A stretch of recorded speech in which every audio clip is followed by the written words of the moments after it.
3, 2, 1, and welcome back to Chasing the Racing, episode 11. And Dom, we haven't got a sponsor this week. We got the mics. So lonely, so lonely. What do you think we singing? What's that? What do you think we singing? I think it was. Go on, be honest. You're about to put a quid in the swear jar here. I can see it coming. Go on. I better not. What? Put a quid in the swear jar? Swear. Anyway, we've got no sponsor this week, No sponsors. So straight into the action, straight into the thick of it. But how's your week been anyway? Oh, mate, honestly, what? I don't even know what day we're on here. Is it hump day? Now, for years I thought that meant something totally different. So you can imagine, like any young man out there, I was really disappointed to find out the truth. I can tell with that awkward silence, it's a little bit awkward in the room now. To be honest, I'm just thinking a lot of the people listening probably won't even know what hump day is. Do you want to enlighten the listeners? Well, I thought it was just like, what dogs do to each other. I thought it was hump day, and I thought, what kind of, symbolic relation does that have anything to do with a Wednesday? And there's me thinking, right, have you got to do this on a Wednesday? I thought I'd best find myself a girlfriend pretty damn quickly if you have to do this on a Wednesday. But no, recently discovered by one of my mates, Kyle Watson from the Isle of Man there. He told us probably around about 20 minutes ago. No, a couple of years ago. It's obviously Wednesday in the middle of the week. You get over the hump heading towards the weekend again there. So that's it. Every day's a learning day, especially when you're sitting across from a teacher. By the way, we've stopped introducing each other here. Hi, so you know what I mean? I'm joined here by the lovable TT legend, Dom the Bomb Herbertson. I wasn't looking for a plug here. I'm trying to say you're the world's sexiest maths teacher here. There you are. But you're looking tired, son. We've just ran off our feet here, aren't we? Ran off our feet. Flat out, aye. Where you been grafting this week? We have been working Stoke-on-Trent, and then I was working Chester, then up in Edinburgh, then Alnwick. And then tomorrow I'm at Longtown, Scotland. Wait, just Longtown. Wait, it's not Scotland. Anyone who lives in Longtown, if they listen to this, they're going to be dead upset. But no, that's on the English side of things. So I know it's probably an hour and 40 minutes from here. Oh, okay, so just heading out to the west side. A little bit. Just on this side, one of them border countries. Well, just to plan the podcast, we've got the lovely Zoe Burn from UKCLUBSPORT coming on for an interview. So we've got quite a long interview planned with Zoe. We're also going to be talking a little bit, summarising the week. Obviously, there was the MotoGP race in Argentina. Now, before we go any further, I'm going to be very honest with you, mate, because that's what relationships are built on. Good old friendships based upon trust. I haven't seen a single fucking thing about motorcycle racing this week, so you're gonna have to hold me hand through this one. So I'm really looking forward to this, like anyone else who hasn't seen any racing. So I'm sorry. Don't hit me. Don't hit us. And we'll talk a lot to Zoe about various things. So before we start, have you been up to much this week other than work? Have you got any news for the week? Any news for the week? No, just obviously as far as this week's concerned, it's just trying to get the little jobs done like you do as well. It's not just getting on a motorcycle and going racing. You've got to work around that, haven't you? Try and get people, try and get your gear sorted. And well, obviously I've been down to see HG Concepts, who are designing my lovely new lid. So I'm looking forward to seeing that. And now he's doing our guest. Which guest? I'm trying to think when she was on now. Maria Costello, was that? Episode 9, Handful of Pubes. That's... I bet Maria seen that title and thought, what on earth of... She'll delete Chasing the Racing, click, there you go. No, so Hayden Gibson there, he's his work coming on leaps and bounds. Mm-hmm. And he's doing Maria's new design. So looking forward to seeing that anyway. But no... Bar that, just getting ready for the new week coming. Obviously, I'm away racing this weekend. Oh, yeah, where you at? Castle Coombe. Oh, right. That's right down the bottom end of the country, at the bum of the country. The bum of the country. So apparently you go past Middle Earth and then you destroy the ring at Mordor and then you keep going. That's how far it is away from here. Do you know what, mate? I've never actually been. It's one of the only tracks in the country that I've never been to. Well, Castle Coombe. Dunlop do all their testing there, and then you hear Dan Cooper. He goes, he's an absolute. Well, he's a local. He's a lad local to there. lad, isn't he? Aye. He's an absolute missile around there. So, but no, as everyone, you're always looking forward to an adventure. But come on, then. What bikes are you taking down there? The Davies Motorsport 350 and 500. So them lads don't sit still. You know, they're a proper development team, and no, they've got some tricks up their sleeve with the 350 and the 500. You know, and all building up to the Classic TT at the end of the year there. But go on then. How's your week been, son? You've been busy. So I was out for the BSB test. I think it was last Thursday. Down at Silverstone, so I haven't actually rode that track since 2010, like the little national track at Silverstone. Oh, right. So there was, I really enjoyed being back out on the bike. I missed Silverstone last year through injury, so the last time I'd rode at Silverstone was like a long while ago. But really enjoyed being back out. First sort of half of the day we were sort of just on old tyres, getting the bike set up. Do you prefer riding on old tyres? Like, no. Obviously, no. Well, which is a stupid question, and everyone prefers a new tyre. But, you know, in your mind, though, isn't it not better learning a shite tyre rather than a good one? Because obviously the race distance is a huge factor for you lads. Yeah, well, we needed to get the bike set up, and the problem is if you throw new tyres at the job, it masks a lot of the problems. So you can go out on a bike, make an adjustment, stick some new tyres on, and you can come back in and say, oh, that was loads better, when you don't have an idea if the improvement came from the suspension change, or if the new tyres sort of masking that. So we're concentrated pretty much all day on getting the bike set up, and made some. I think I was one of the only riders across the 6 sessions that improved every single time I went out, which was good. And sort of finished the day. I was 6/10 off the fastest lad, Taylor Mackenzie. It's just incredible how you lads are talking. I was actually only a 10th off the lap record.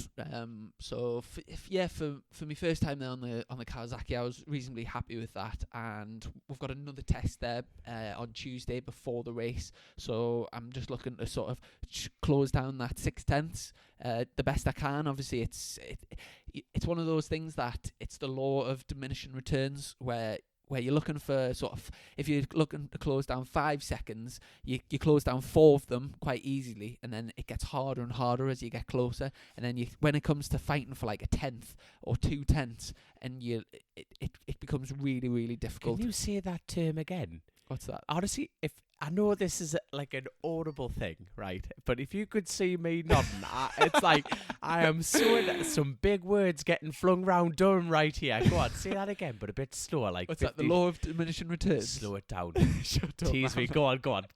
We've got lady listen. We've got.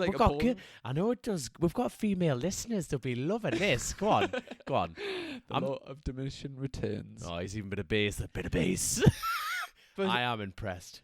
So looking forward to getting back out on Tuesday anyway. But in the world of motorbike racing this week, we obviously had the second round of the MotoGP from Argentina. Obviously, you've just said you didn't get a chance to watch a lap. But the racing was really, really good. I thoroughly enjoyed watching it. The main class mode. I don't actually post anything on our Twitter feed about the racing, because I feel like if anyone hasn't seen the race, if I then share something about like whoever won the race, I don't want to spoil it for anybody. Yeah, there's plenty of news outlets out there that do that, and people can follow them if they want to. But yeah, I loved watching the race, and Marquez, I think he actually won by his biggest margin ever in the dry. Absolutely smoked everyone from lap 1, just left. Obviously there was, I think it was last year or the year before, that a similar sort of thing happened, but where Marquez shut off, but then he used his tyre up, and Rossi caught him towards the end of the race. Oh, right. So it was a question whether Marquez could preserve his tyres, but he did, and he just absolutely blitzed everyone. Rossi finished second, which was obviously, as a massive Rossi fan, I was really pleased. And then Dovizioso finished on the podium. But the main talking point from the race was the Cal Crutchlow jump start.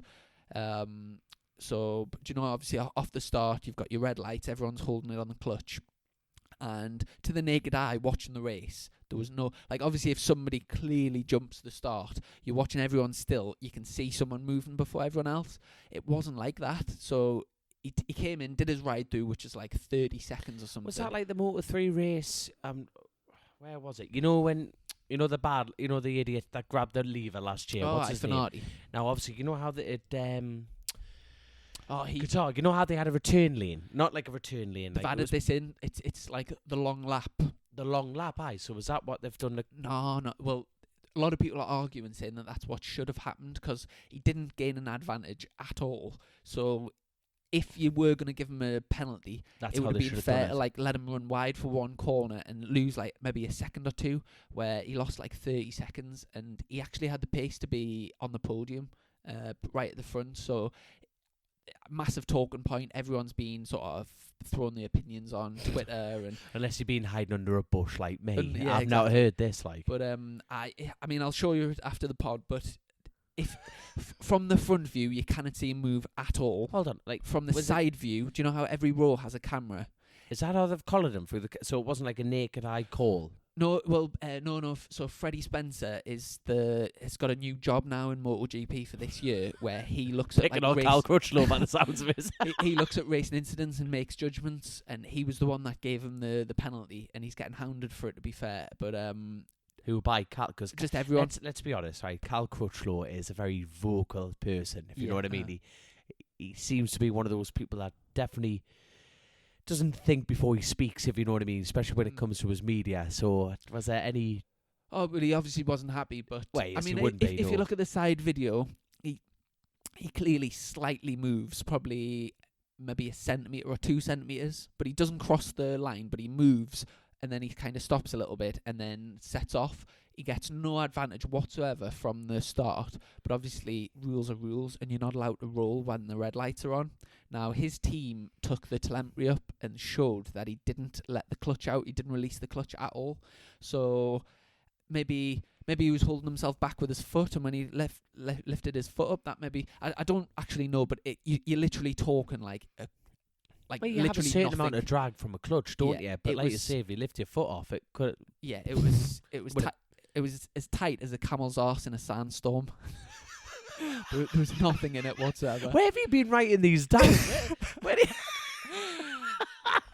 Honestly, mate, like like I say, to the naked eye, you would never have given it, and every single person thinks he was robbed, and I think they're going to have to adjust the rules because, for instance, in BSB, there's the rules for BSB allow some interpretation. So, for instance, there was a case last year with Leon Haslam at Cadwell Park where when the red lights were on, he rolled forward slightly, but then he pulled himself back and then set off for the race. And Stuart Higgs clearly could see he didn't gain any sort of advantage from that, so it didn't give him a penalty. So I think it's something that's definitely going to have to... improve in the MotoGP, because it was a load of rubbish. He didn't gain an advantage, and it ruined his whole race. So when you're talking about teams who are chucking multi-millions at the job, exactly, mate. Exactly. You know what I mean? It's like you would feel violated. Oh yeah, you'd feel totally violated after that.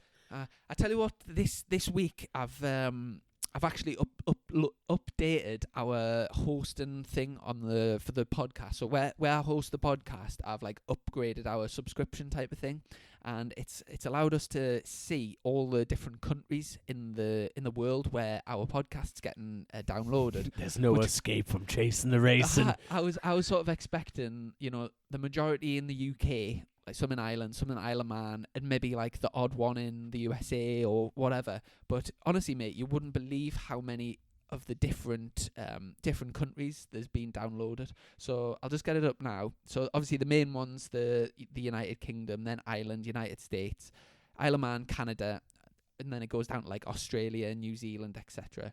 But some of the countries that we've been downloaded in, we've been downloaded 16 times in Nigeria.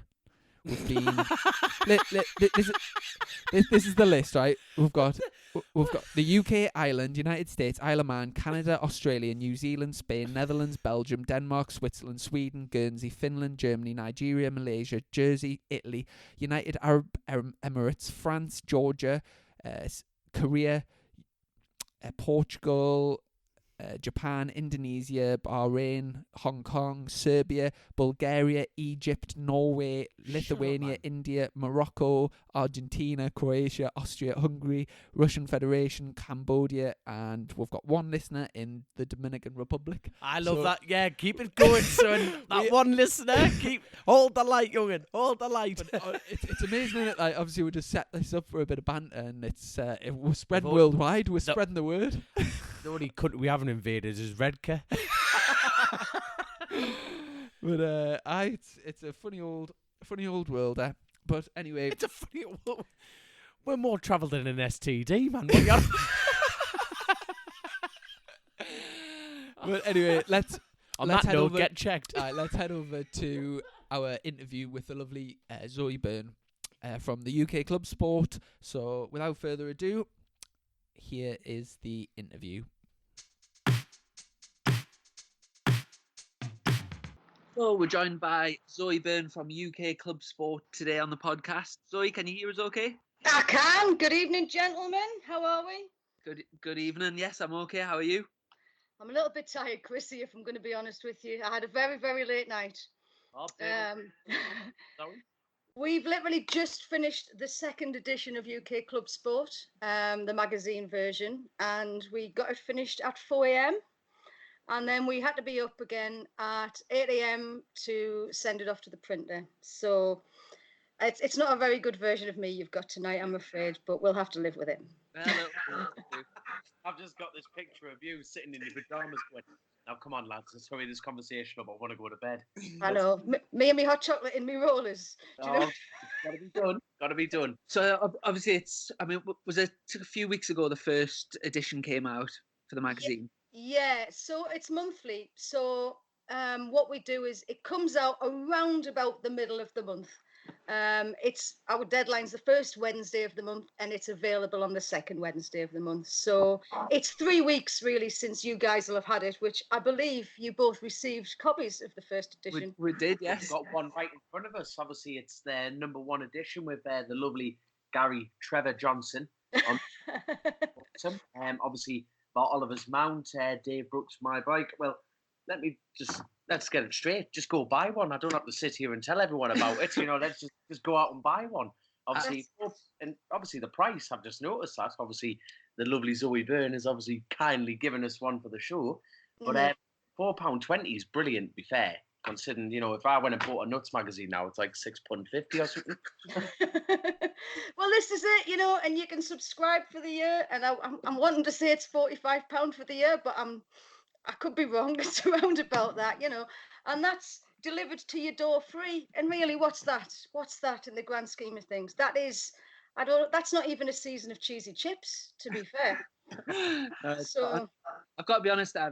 Obviously, I am probably a bit biased, knowing you so well, but I was really impressed with the first edition. It was a really well sort of polished. It was just really, really informative. Loads of different angles.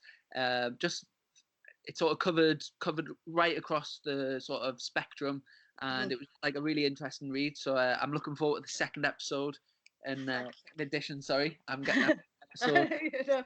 Well, yeah. The reason behind it is I think sort of maybe a bit about what I've done beforehand. I've come from a newspaper background. In my latter years, I left the newspaper in 2011. But my latter years, I was doing motorsport and I was doing features.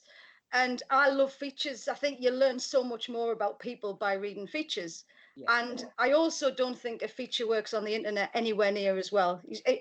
To me, a feature has to be read. You look at the pictures as you're reading it, and it's a way of bringing, it's colour, we call it colour. It's a way of bringing people to life. And what I've tried to do with the magazine is we're focusing on the club scene, but it's the people. It's not necessarily so-and-so won this race, so-and-so run this race. It's not just a faceless man or woman in a helmet. It's the people that actually club race. And that's what we've tried to do anyway. Whether or not people like it, I don't know. But that's why it's so people focused. It's so much more of a personal note, isn't it? Because in itself, it is a trophy, isn't it? Obviously, club racing, we've all started off at club racing. And, to obviously get into this magazine, you can put that to a side and just say I was in that. People don't do that on Instaboob or FaceTube or Fuckface, whatever it is, social media shite. But it's no, I really like it. And like you say, Chrissy, you know, the work shows. Like, you can tell you've done this a few times, mind. No, it's very well presented. I did used to be the editor of Bike Sport News, to be fair, and I think that's kind of where I learned that sort of trade as opposed to the writing side. So I've almost done it before, yeah. It's just this time I haven't really got a guide to stick to. It's mine, and it's if it goes wrong, it's my idea, and if nobody likes it, it's my fault. I've got no one else to blame, really. So the book stops here. So. And obviously, there's quite a lot of like advertising opportunities in the back of the magazine. Is that just a case of, do you sort of sell that through the website, or? Yeah. I mean, everything. Even we've. I mean, people can give us a call. We've got like actually in the front of the magazine, we've got our mobile numbers and our email addresses and things. You could just email us. You just email Zoe at UKCLUBSPORT.com or Aaron at UKCLUBSPORT.com, and we'll always get back to you.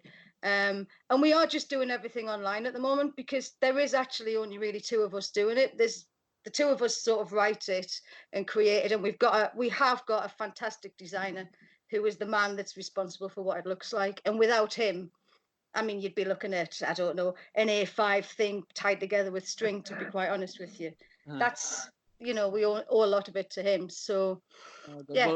We'll have to sort out, me and Dom will have to get a nice portrait, and we'll have to sort out a Chasing the Racing podcast advertisement for the next one. I might come in and do a feature on you, actually. I'll come and do a fly on the wall and see what goes on. Good. Because Dom technically races in clubs sometimes, so we've got that little link. And I mean, I know you do as well, Chrissy, but hold on. I'm so flicking through your magazine here. Advice, Chrissy Rouse. Now walk me through this one, Chrissy. What the fuck? I think that actually comes from the podcast. It came from the podcast, yes. So, I mean, UK Club Sport it's been going for over a year now, hasn't it? The internet version online. September the 19th, 2016. And we only remember that because we always do a little birthday post. The first year we did a post of cheesy chips, I think, and the second year we did a post of a pie with 2 candles in. So we know the date. And we basically set it up because Bike Sport News, where I used to work, they had an app, and I was actually covering the club racing on the app, and they had to close down the app, and there was nowhere that club racing was being covered. There was absolutely nowhere. And I thought, hang on a second, this club racing is huge, and I think to your average bike fan, I mean, I'm the same. When I first started watching bikes, I didn't really know anything about club racing, and I had no interest either. But if you are involved in club racing, it's huge, it's massive. There are hundreds, thousands of people racing in club events in this country alone, and it's a massive community. And we just wanted a place where it could be reported, because those guys are out there working as hard as you are, Chrissy, on a BSB weekend. In many ways, so it might not be the same level as racing, but for those people it is. And I just felt that there needed to be somewhere where they could be showcased. So we set this website up, which was just club racing. And after a year, I wanted to get back into print. I've always loved print. So there'd been a lot of people asking about it, and we were like, no, we can't afford it. It's too expensive. And then we just thought, no, let's give it a go. You've got to try these things. And I mean, many people have said you're absolutely crazy bringing out a magazine when nobody's reading magazines. But at the same time, if I was to write, say I wrote an article on Dom at Croft last week, and you saw that and you might share that on Facebook, and brilliant. But if your local newspaper wrote that, you would probably take a picture of it, share it on Facebook, and you would probably be more happy to see yourself in your local print, because it's a little bit different. Because anyone can share something on the internet. That's the reality. I mean, I've got about loads of websites, and anyone can set websites up. So I'm sort of hoping that people will look at it in that sort of way, that it is a bit more special. So it's not just special; it's just the sheer fact of the professionalism of it. It's the fact that you're a magazine now. Just glossy as well. That's exactly it. At the end of the day, it's something else. that people haven't got the balls to go for them. So, but you know, two have, and I think it's brilliant. I really do. For quite a few of our listeners are probably not well accustomed to the club racing scene in the UK. Could you just give a quick rundown on the sort of, I'm not sure if hierarchy is the best word, but the sort of structure of the different clubs, what the sort of unique selling points of the different clubs are, and do you know what I'm saying? Just like a basic. Yeah. I mean, there's so many. There's so many. You've got your smaller local clubs, like I keep going on about Croft, the Northeast Club, for example, and then you've got and a couple of the smaller clubs like Wirral and Preston and Aintree. When I first started doing club racing, I thought Aintree was where just for horses. So that was my mind blown, you know, and Darley Moor and places. And then you've got the bigger clubs, like you've got No Limits Racing, which has just absolutely exploded on the back of its track days, which is where you were the other week, Chrissy. And then you've got Bemsey, which is British Motorcycle. Yeah, Bemsey. We just know it as Bemsey. And then the top level, you've got Thundersport GB, which for all intents and purposes isn't technically a club. It's an organisation. They will tell you that if you ask them. But they are a club as well. You know, they are a level between clubs and BSB, which is where they always set out to be. So if you're the fastest person at your club, you've got to go to Thundersport next just to see. That's the next level, really. So because like back when I was sort of getting into racing and back in the super teen days, exactly what you've just said, you had your sort of your Bempsey and BSB, and the sort of gap, it was seen as the sort of gap between Bempsey and BSB was Thundersport, and it was it was a little bit more expensive, I think, the entries, but it was televised. The competition was a lot stronger, and it was just that sort of stepping stone up to BSB. Is it still the case that is Thundersport still televised where the other clubs aren't? No, it's not. And that wasn't their problem. That wasn't their fault. They were working with Motors TV, and about, I don't know, 18 months ago, 2 years ago, it all got a little bit difficult with Motors TV. So they pulled it and they actually started doing their own videos. And they do run they make very serious videos of their races. They've changed it a bit last year, but you know, they've got a very active YouTube account where you can catch all the races on there. And that's something that the other clubs don't have. None of the other clubs have that. I mean, you go to No Limits and they do have a videographer there, but he's not working at that sort of level as what Thundersport do. You know, you can go onto Thundersport and say, right, I want to watch the Super Twins race, and you can go and watch bits of that race. It's all there for you, and that is one of the things that Thundersport has got nailed, really. Is that still Sid Day that does that? Yes, Sid's still there. Now, it used to be Sid and Steve. Steve did a lot of the commentary, but then obviously Steve went off to Dorna. So, and I think because Steve went off to Dorna, that's when they changed it a little bit, because Steve was no longer able to be their commentator. So anyone that might have watched Motors TV and watched it online, for example, 2 years ago, would have recognised Steve Day's voice now when he does MotoGP. So he's gone from Thundersport to MotoGP. So see, you know, you can go straight from the clubs to the top. So do you know, in terms of options for racing, obviously I was down at No Limits a few weeks ago and they've got the endurance race there. Is No Limits the only club that does that type of structure with the endurance racing? Yes. Now, there used to be another one called Hot Tracks a few years ago, but that didn't last for long. And No Limits have got this nailed. And it's interesting because in edition 2 that comes out next week, we've actually got a fly on the wall feature with the Mark Smith Halverson's team. Oh yes, GB Motors. He runs a mini twin team. Yes, with Elliot Locke. Yeah, you know, so he's brought it's you know, it's not BSB, but he's brought that professionalism with him. You know, he's got this tricked out garage and these stunning 3 mini twins. But they're the only guys that run an endurance, and it is built and it's built and it's built. And the guys were telling me last week that they started in 2013 and they had 13 teams on the grid. And now they're in excess of 30 odd teams, plus their grids filled very quickly this year. Scarily quickly.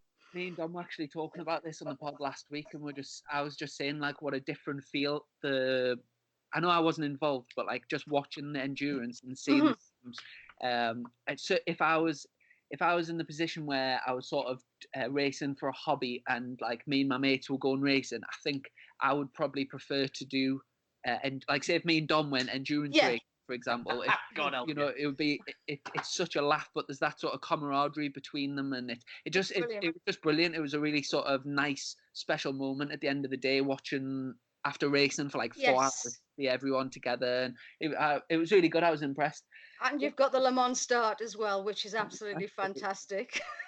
What about the different options in terms of like I mean, do all the clubs run a sort of the standard 600 class, the 1,000 class? Is there any discrepancies amongst the clubs is there any like sort of unique classes for different clubs? Oh, well, how long's a piece of string? This is the problem with clubs. There is so much variation.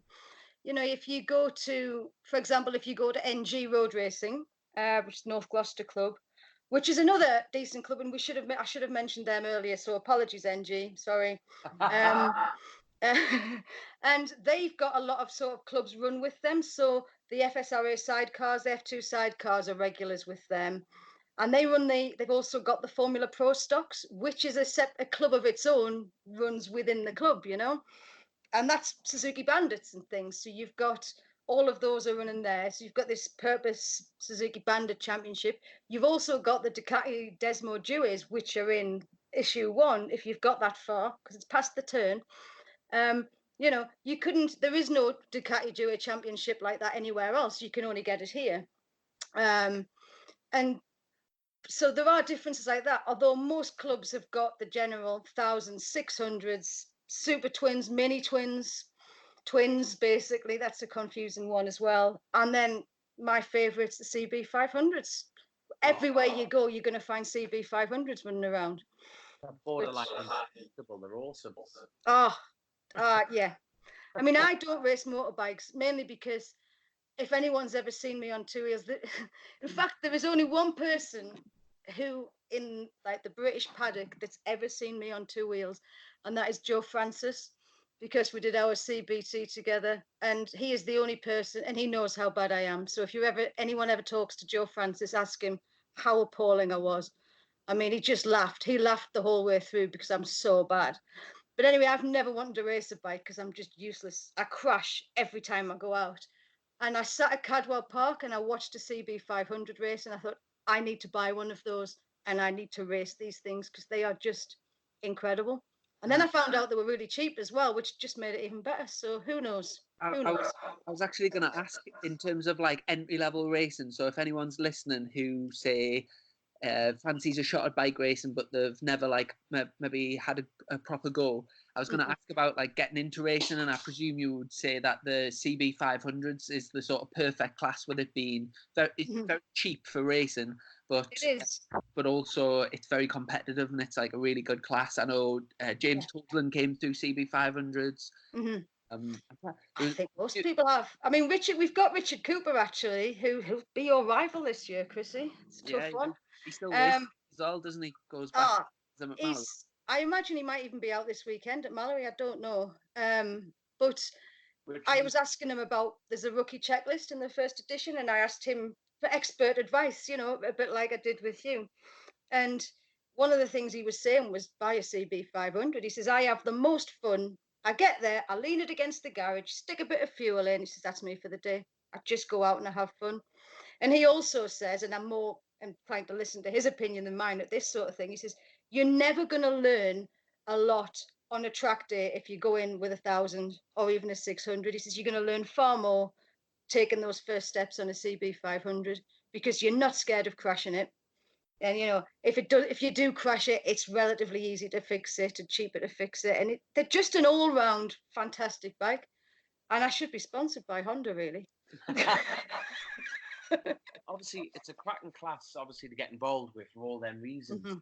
So, obviously, talking about getting into racing, you know, any, in your opinion, any good young riders coming through the club ranks that you think? Well, You see, if we were having this conversation in about 3 months' time, I'd have a better opinion, because we've just had one round of everything, and every year we've got, like, there's two main in the clubs in the youngsters championships. You've got the super teens, which Chrissy, and some bloke called Casey Stoner or something, I don't know, had done before him. I don't know what happened to him. And then you've got the Team Greens, which Bemsey have sort of brought on. And Bemsey were the first guys that were running this 300 championship. Be under no illusions.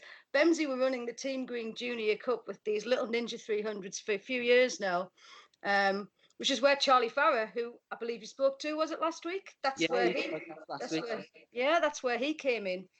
And that championship, once we're just like 2 rounds into Bemsey, and we're just 1 round into Super Teens, so it's a bit early yet to tell.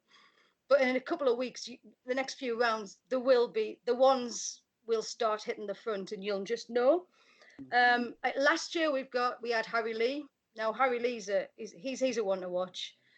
He's coming up and he's doing British Motor Star this year, and he's doing British Talent Cup. And you'll get every year, there's 1 or 2 of them. I think 2 years ago we had Charlie Farrer. We also had Scott Ogden that year, but he left midway through the season. He got the chance of a Motor Star ride, so he went. And he's like the little silent assassin, Scott Ogden. He's not a big social media, me, sunglasses and stuff. He's just crept up there, and he was beating some big names last year. And I look at him and I think, yeah, you were from the clubs. At the other side, you've got what a lot of people won't realise is Ryan Vickers. Yeah.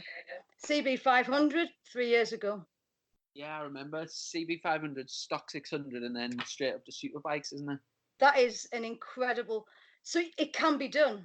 Uh-huh. You can go from a CB 500 to British superbikes in 3 years. And if someone said that to me, that was possible, I'd have said not a chance. But there's the proof of it. So. Yeah. You never know who's coming. You never know. So that actually leads us nicely on to our next topic, which I was going to ask you about, which was predictions for BSB this year. So we'll start with Vickers, obviously taken over from Jake Dixon on the RF reserves Kawasaki. Yeah. What do you sort of predict? I'm struggling, because someone asked me this the other day. He says, "What do you think? How do you think Ryan's going to come on?" And it's like, I don't know. It's impossible to say at this juncture how he's going to be fine. Let's be fair. I mean, he's no mug. He can ride a bike. You either have it or you haven't. And he has it. He's just one of those people, has it. He's going to struggle. I mean, anyone's going to struggle. Chrissy, you struggled a bit, didn't you? Yeah. It's a big jump, isn't it? Oh, absolutely. A big jump for him, especially going from no 1,000 experience on not even super sport experience, super stock. It's a huge leap. That I think a lot of brake horsepower as well. Big difference. I mean, the last person I can think that did that step would be. I know who you're going to say. Hartley. Yeah. And that didn't end so well, and that does worry me a bit. But I like to think Ryan's not a mug, and Lee Hardy's no mug either. And I don't think that call would have been made if he didn't think it was worth trying. So. Absolutely. I'm looking forward. This year's BSB's thrown me totally. I think normally you can sort of look at it and go, well, we've got a defending champion. He's going to be hard to beat. Our so-and-so just missed out last year. He's going to be hard to beat. But everybody's moved around. We've got no real data of what anyone's capable of. So who knows? I'm just really excited about seeing what Scott Reddin's going to do, because I think a lot of people wrote him off early on, didn't they? Oh, he's never going to be able to do anything. Come on, what do you think? Has he got it? Is he going to win it? Yeah. I think he is, to be honest with you. There's a lot of people who'll say things like, oh, well, he's not going to be able to cope with with Knockhill. We'll see how he deals with Knockhill, and we'll see how he deals with Cadwell. That's 2 rounds, That's 2 rounds. And a couple of points here and there, those are 2 rounds that don't really matter, because when he gets to the tracks that are fast that he's ridden on before, Donington and Assen, for, it's, I think he's going to go a lot better than the haters, to put it mildly, a sort of suggestion. So, but there's Glenn as well, and Glenn excites me as a rider. I find Glenn Irwin quite an exciting rider, so I'm really excited, for want of a better word, to see how he comes on. Who do you think's a better rapper, Glenn Irwin or Scott Redden? Oh, see, I'm not getting into a fight with Glenn Irwin because he scares me. I think So I'm going to say Glenn Irwin every time. no, I don't, Who would win in a fight then? Out of Glenn Irwin and like that's even better question. Who would win in a fight? Glenn Irwin or Redden? whose money who would you put your money on, Zoe? In a fight, Glenn Irwin or Redden? Aye. I think Glenn would win Reckon? because he's tall and he could pull Scott's hair, and he's got that he's got that girl thing, you know, that pulling the hair. You pull his hair. He's got that. I reckon Scott's fight though. I think Scott could fight fight. would See, be- that's a thing. I'm not saying that. I mean, what I've seen of Scott so far, I think he's absolutely. I think he's brilliant, and I think he's a real. It's great that he's here. To be honest with you, He's massively sort of mixing everyone's predictions up, and he's the biggest sort of unknown coming into the series. So it's like he is the central focus of the talking point going into BS 2019. You know, like and obviously he's got Josh Brooks, you know, and you know you'd be a daft man to write Josh Brooks off, you know. He's not doing the TT or anything this year, so that focus is gone. It's a good team, so we'll just have to see. Yeah. He's been very under the radar, in my opinion. You know, I haven't obviously gone looking for Josh Brooks, but it's a case of he hasn't really popped up doing anything amazing, if you know what I mean. Yeah, it's almost like he's just gone and hibernated, isn't it? Really. I tell you who I mean he was topped the last BSB session. Jason O'Halloran at Port Mill. Yes. Jason had a terrible season last year with Honda. He obviously broke his leg halfway through the season, and then he was riding injured when you clearly didn't want to be racing, but he sort of had to be out. But he sort of really sort of refreshed and coming back with he's moved to the McCann's Yamaha team. Yeah. Tyrone McKenzie, so I think he'll be very strong this year. I think those two will just push each other all the way, because you know Taz is an exciting rider to watch, and it's going to be his second year, and he's coming in. He knows where he is now. He's, you know, at the end of the year he was creeping up there, wasn't he? Yeah, especially where we're starting the series this year at Silverstone National Circuit. Taz was like end of the man, beat that weekend. Yeah. So I think we're sort of expecting him to start off really strong. You mentioned the IOM TT there. I know obviously you've been going for years and you've been involved with many teams and stuff. I have, yes. Did you manage to get over to the TT press launch? I did, because I'm quite important now, apparently, because I work for the Daily Star. And I was invited because I work for the Daily Star, which was nice, because I've never been invited before. I was never that important before. And I used to enviously look at everyone who went, and it's fantastic, you know. But the Isle of Man, it's the way they run everything is fantastic. So, you know, I have been in a car with Milky before. A long time ago, I took a rider from Hong Kong to the island to sort of do his induction week, and he couldn't speak a word of English. And I couldn't speak his language either. And he had his dad with him. And honestly, for 4 days before Derek Redmond and John Dimbido, the team bosses, came out, we sort of communicated by nodding and smiling. And it was like a really good idea. Let's send the guy who doesn't speak English to the Isle of Man for a week with a Geordie girl who talks too fast.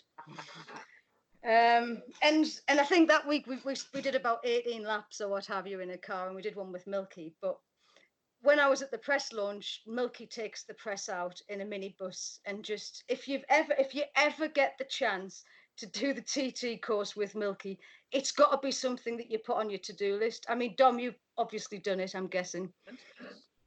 No, I've never went.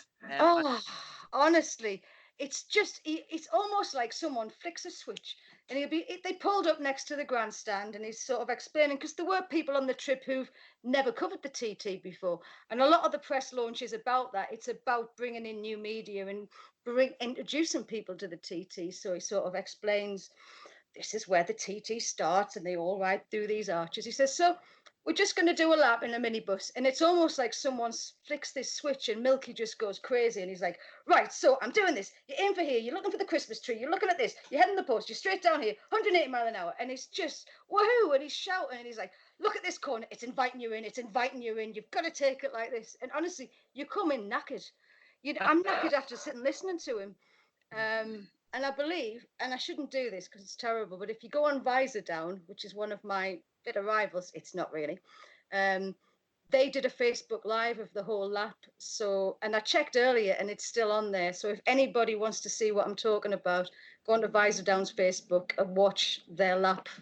Or at least watch some of this lap of the TT course with Milky, because it will blow your mind. It just, I mean, we can't, I mean, Dom's got knowledge that we'll never understand, Chrissy, because he's raced around that circuit. He must be mental.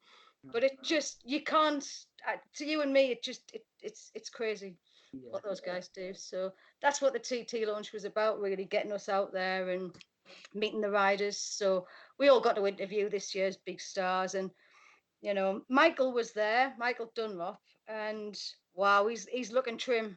I've never seen him looking as fit, let's just say. So he's raised the bar, hasn't he? Now, go on then. Right, obviously, like me last little question. What's your prediction for the TT then? Well, first, second, third. Go on. Just commit. Just commit. But you see, the problem is I have like my heart will rule my head. And last year, I think I called Peter Hickman early on. I said Peter Hickman's going to do it.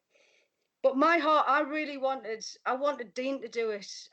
There's something about Dean that I just find, I don't know what it is. He's not a superstar. He doesn't think, not that Peter does or any of them do, but he's not treated like a superstar. Dean Harrison is like almost he should be one of the superstars, but no one's ever bigged him up as being this Harrison. And I think he's incredible. So I would absolutely love to see him win the senior. But I want to see Michael Dunlop just keep winning. I can't help that either. I don't know. I just think, it depends what the weather does. I mean, you'll know this, Dom. Are we ever going to get a fortnight like that again, weather-wise? I don't know. And if we don't, then the lap times are not going to be on a par with last year, are they? So is anyone going to go faster? Who knows? But I mean, Peter Hickman is just, I think you'd be a fool to bet against him. I think he's got that cool head. It hasn't bothered him at all, and he's just so chilled. I'm going to say, I don't know. Don't make me do this, guys. No. Come on, straight. Because I'm looking at a very thin Michael Dunlop the other week, and I say thin. I mean, I didn't recognise him. And he's come out. That might work against him, though. You never know. He might be like Samson. Probably be on the keto diet. He might need a couple of cheesy chips and gravies or something before he's back to his. But it's going to be Hickman or Dunlop for me, if I'm honest. And do you think, obviously, Hutchie's this year when Hutchie came back, he'd just taken the thing off around his leg, Mm-hmm. and he could hardly walk, and he still did a reasonably good job. Do you think he's going to be threatening the podium this year, and him and McGuinness?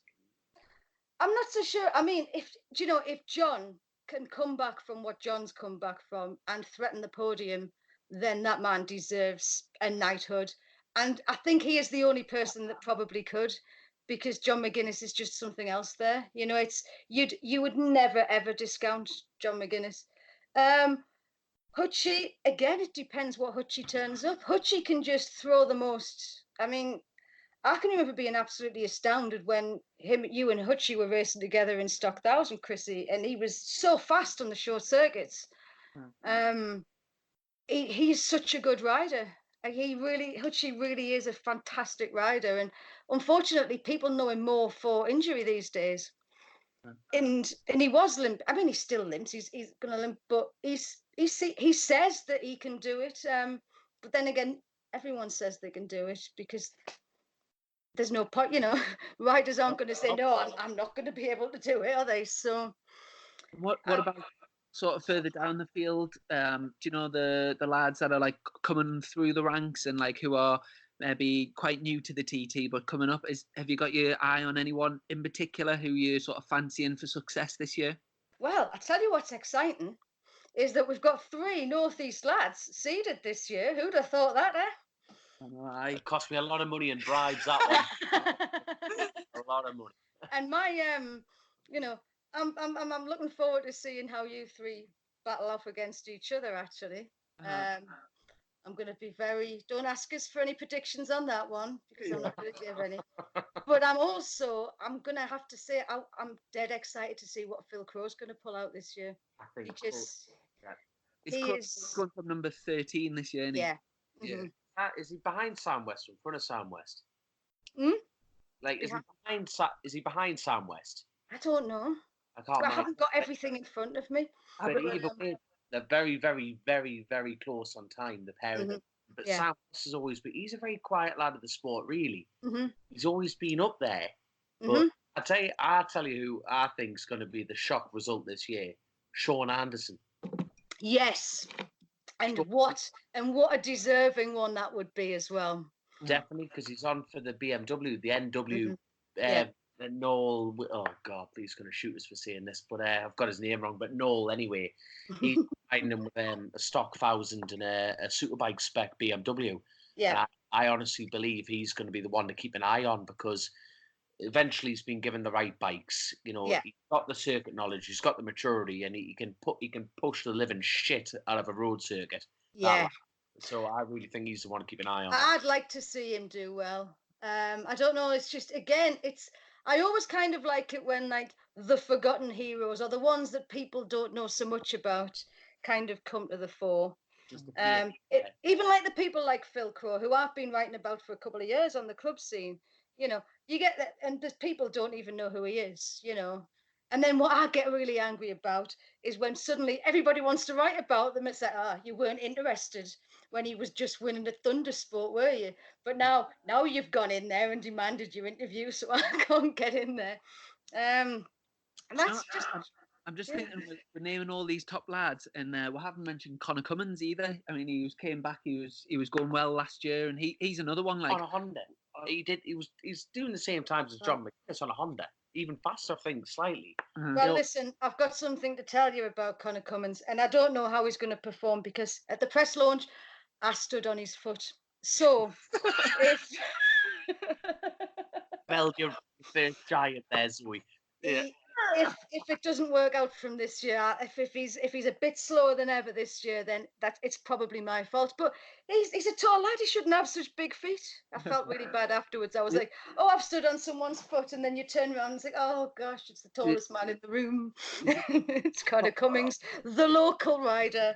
This is not good. So yeah, Connor Cummins is, well, you kind of, you know, he's like, it's like James Hillier as well.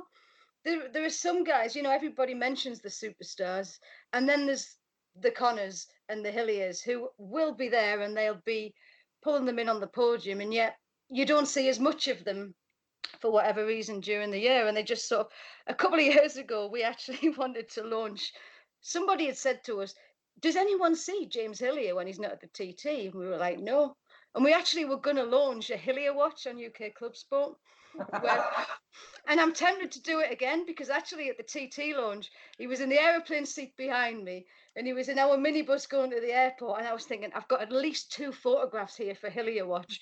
And I think I might launch that yet just for a bit of fun. Because where does he go for the rest of the year? You know, you see the others come in and out of the clubs, they come in and out of BSB. James Hillier just rocks up, finishes on the podium and rocks out again. Or at least that's sort of how it appears if you're not following it all the way. So I think the Religion of Sport that Dom and James did on Netflix. Did you get to see that?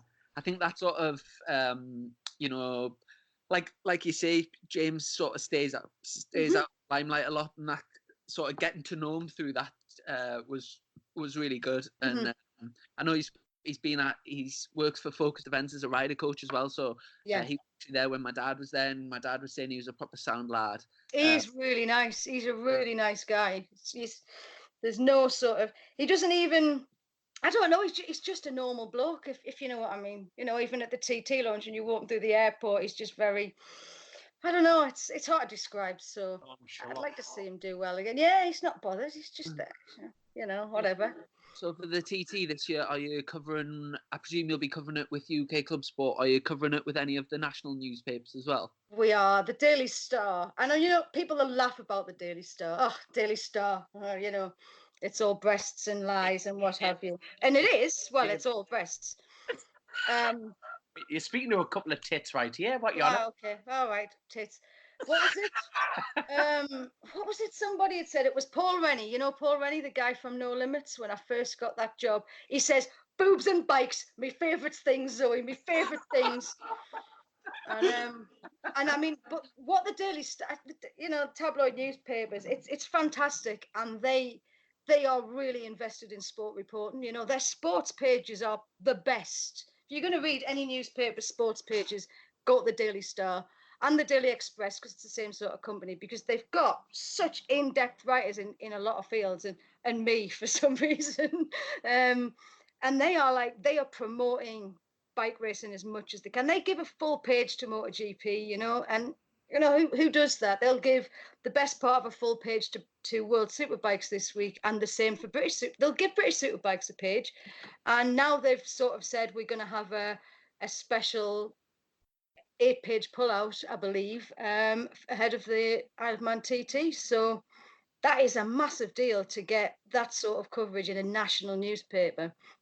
So I'm really excited about that. So that's my big challenge for this year's TT, because I haven't got enough on. I think we probably have another issue of UK Club Sport coming that week as well. So if anyone sees me at the TT, I'll just be harassed. We'll have to try and we'll see if we can get a picture of me and Dom in the Daily Star for the TT preview, and then Definitely. it won't just be page 3 with a big pair of tits on. I'll save page 3 in the following edition for you guys. 2 tits for the price of 1 this week. Hey, you know. Well, just before we wrap up, I know you've mentioned the cheesy chips thing a few times, and obviously on Facebook I see a lot of the crack. Is it something like wherever you go in the country, you get the cheesy chips and you see? Absolutely, and it began last weekend at Alton Park. And what was it? I tell a filthy lie. It started the week previous at Donington Park.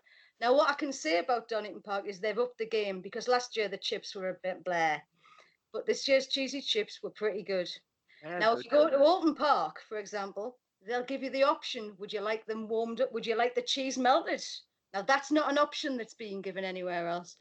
But Alton Park are ahead of the game at the moment, are they? They might be, but there is, apart from the Isle of Man, where it is actually the national dish pretty much, Brands Hatch is without doubt the finest. For the last 4 years, Brands Hatch has had the finest cheesy chips in the land.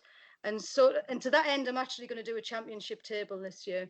Every track that I go to, I'm going to mark them on the cheesy chips, because it's important, you know. It's very important.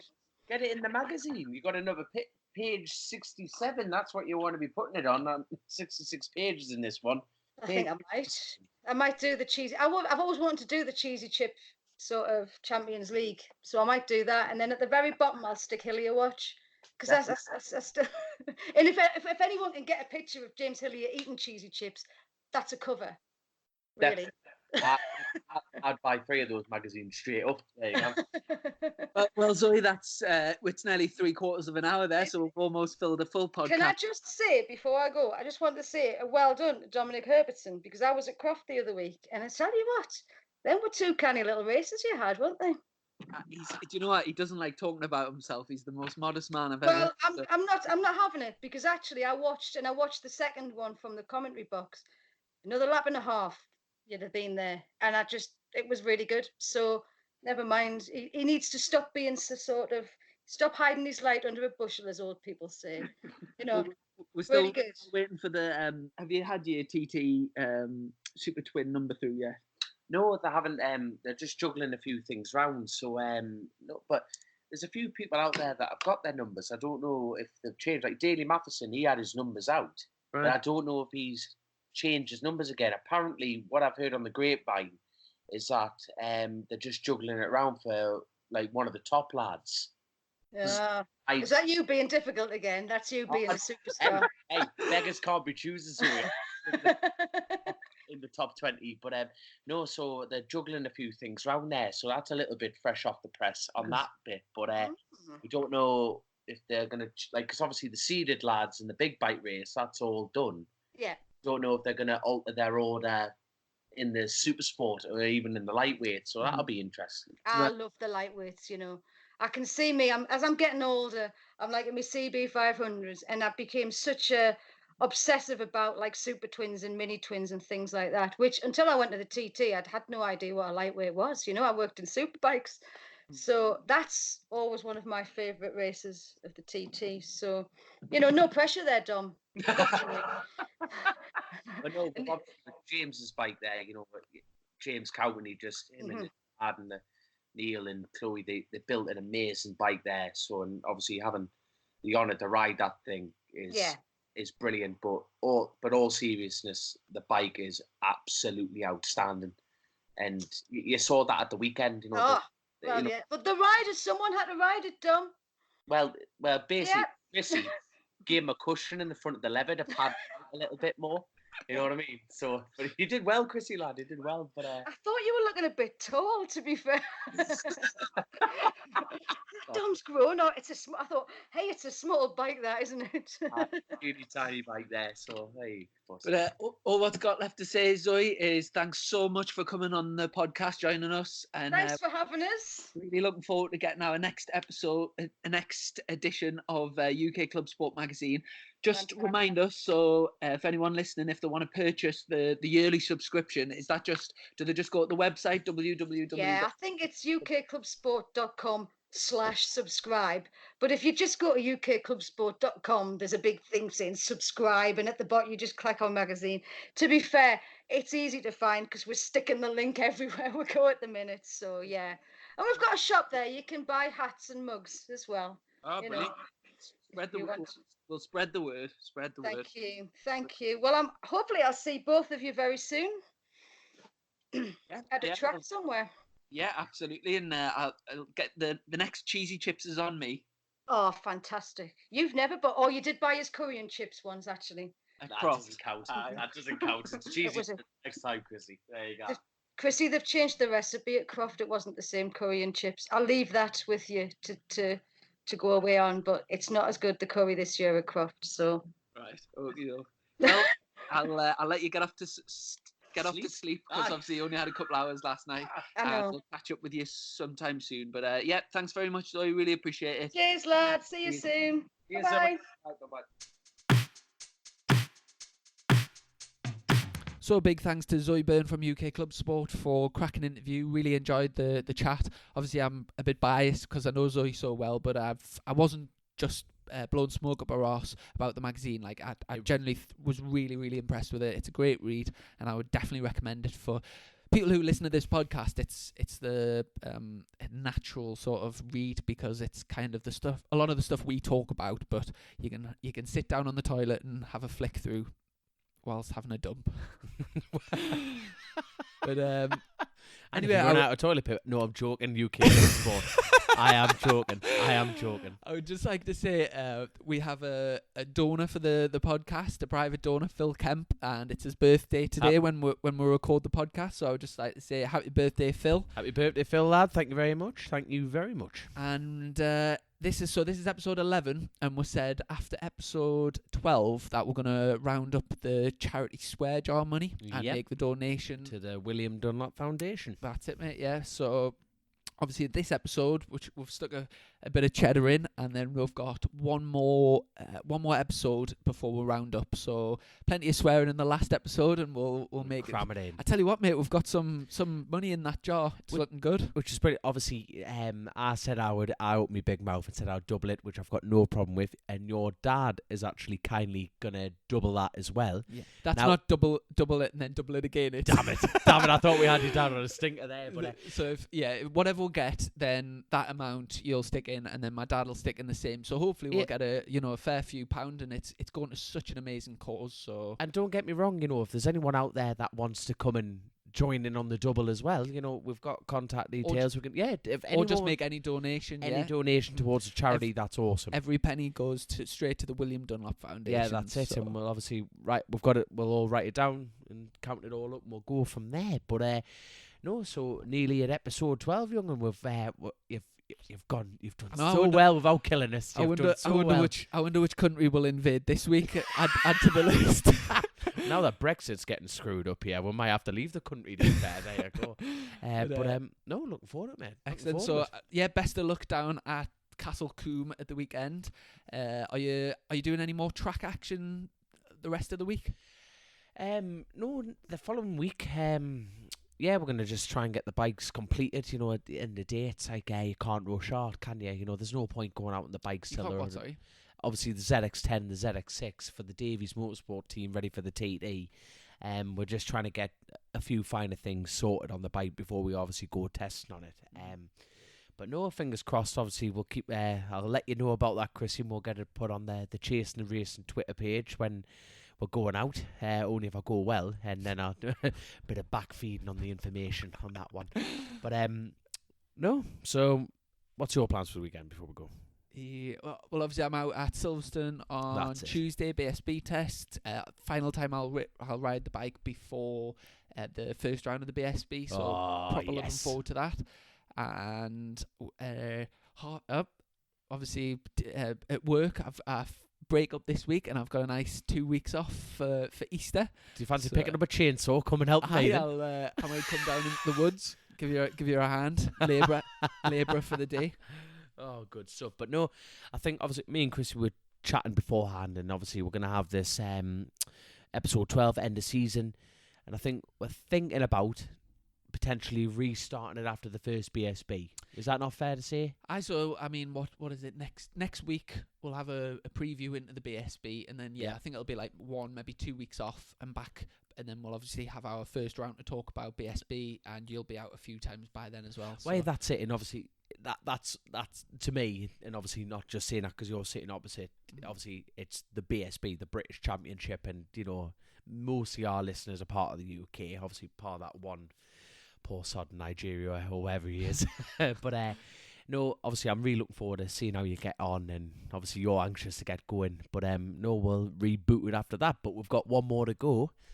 And I'll actually watch some racing this weekend. And I'll just mention as well before we sign off, for anyone relatively local, we're down at the North Yorkshire Road Racing Supporters Club. Is it Wednesday or Tuesday?